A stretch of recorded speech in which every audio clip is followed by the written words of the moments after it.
My name is John Polko, and I'm the founder and director of Austin Center for Design.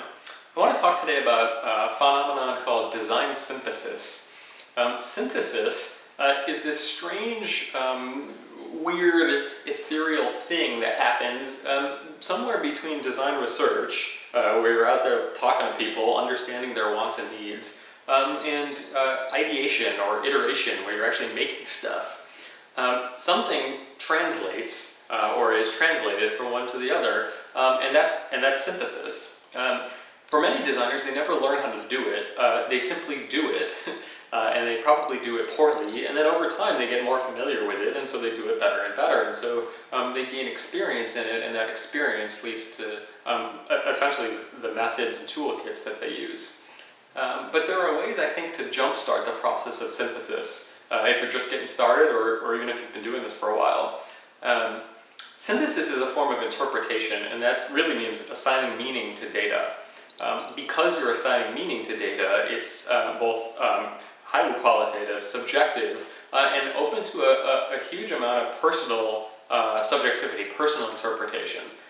If I interpret and synthesize data, and you interpret and synthesize data, we'll get extremely different results. And that's a mixture of our understanding of the topic, the discipline that we're designing around, but also my unique background and your unique background, the places you were raised, the different political views your parents held, like all of that begins to build the lens through which you view design work.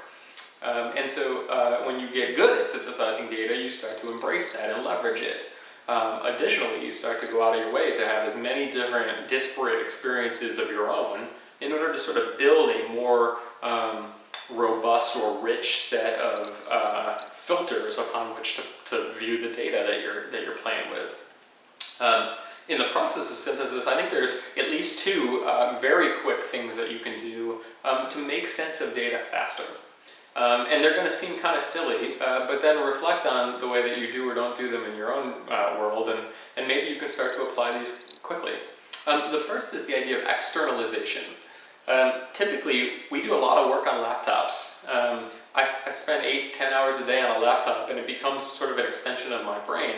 But a laptop, irrespective of if you're a Mac or a PC or any other platform, is structured in a certain way.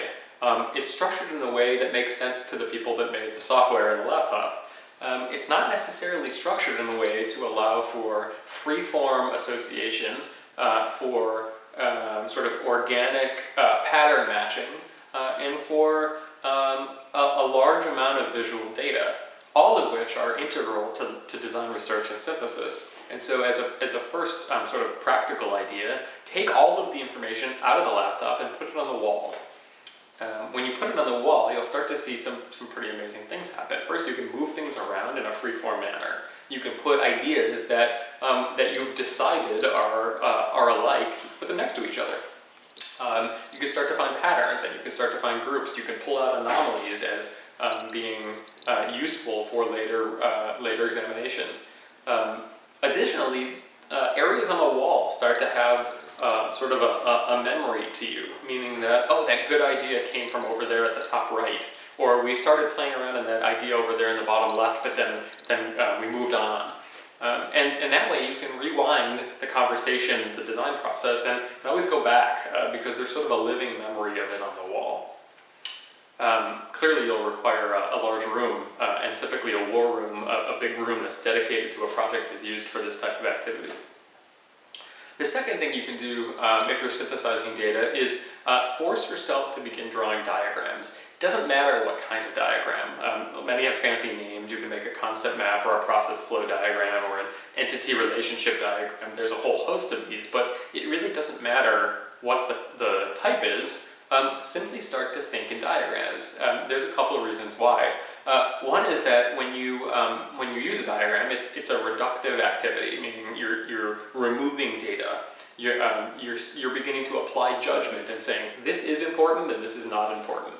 And that's a really important part of design synthesis because you begin to approach insights. You begin to get toward sort of the rich substance of things that you deem, again, subjectively, interpretively, to be more important than others. Additionally, when you create a diagram, you now have created a tangible representation, and that can be shared and it can be used.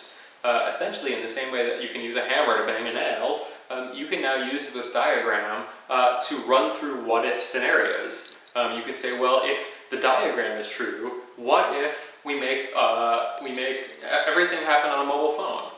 And you can see if that works. What if we do everything in person and there's no technology at all? See if that works. Essentially, the diagram becomes a political tool, meaning you can use it to communicate to and with other people about the vision that you're having. And it can grow and change over time, but again, it becomes a concrete representational artifact of a larger idea.